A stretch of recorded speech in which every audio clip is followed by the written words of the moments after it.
So as most of you know, I'm trying to kickstart a career in entertainment, and the only way to really do that is to get out as much exposure as I possibly can. So I was recently inspired by the TV show Glee, in which one of the main characters posts a video of herself singing every day on YouTube. Don't worry, I'm not going to sing, and I'm not going to post every day. Just maybe once a week, and I'm going to say what's on my mind. Hopefully it'll make you laugh, maybe it'll make you think, but most importantly to me, hopefully someone of some importance in the entertainment industry will see this and offer me a deal. So anyway, today I'm going to talk about my drive to work. I was driving, and I got cut off by some jackass in a Mercedes, and I started to get pissed off, but then I realized that it wasn't her fault she was a total bitch. It was the car. And I say that because I've learned that your personality is directly affected by the car you drive. I know you're saying, Craig, that has to be the dumbest thing I've ever heard, but it's true. I know this firsthand. See, I drive a 2001 Mustang convertible, a nice sporty car. Some places a car like that would turn heads, or maybe get me a phone number or two from a lovely young lady. But here in LA, it's not the case. In LA, this car would be the equivalent of what you'd give your maid for Christmas as a tip. Out here, people are driving Lamborghinis, Ferraris, Bentleys, Rolls Royces, and for the most part, those people are pretentious assholes. So why do I say it's the car that makes them that way? Well, because I myself have experienced that attitude change. See, when I first moved out here, my aunt had a Jaguar XJS. She asked me to house sit for 2 weeks while she went away on vacation, and I'm not going to lie to you, I took the car out. And as I said, when I drive my Mustang, I tend to drive a little bit faster, but I'm usually cordial to the other drivers.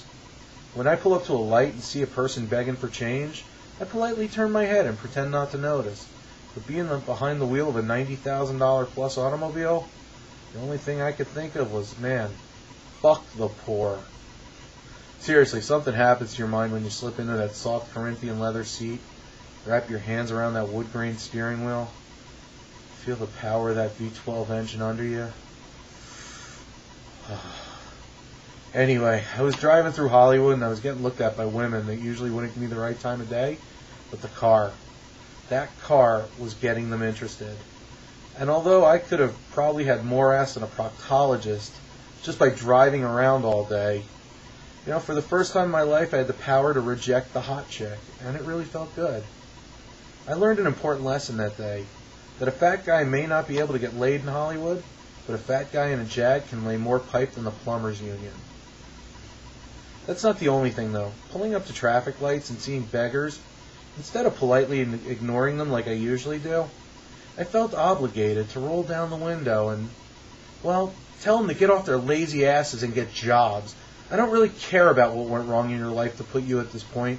Go steal something. Earn your money. And I didn't think anything of my behavior until I got home and parked the car. I saw the Mustang sitting in the driveway and I thought to myself, damn it, now I got to be nice because the maid is here. So if I'm not nice to her, she's going to steal from me, and oh God. But then I realized, it hit me. That Mustang wasn't the maid's car. It was mine. So I guess the moral of my story is that when you get cut off by a nicer car than your own, don't get mad at the other driver. Instead, feel sorry. Not for them, but for yourself. Because you know what? Their life probably is better than yours. Not for nothing, but someone once said that money can't buy you happiness. But I'll tell you from my experience, poverty sucks. So you know what? I'll take the money. Anyway, that's my rant for this week. So see you next time and have a great day. Brag out.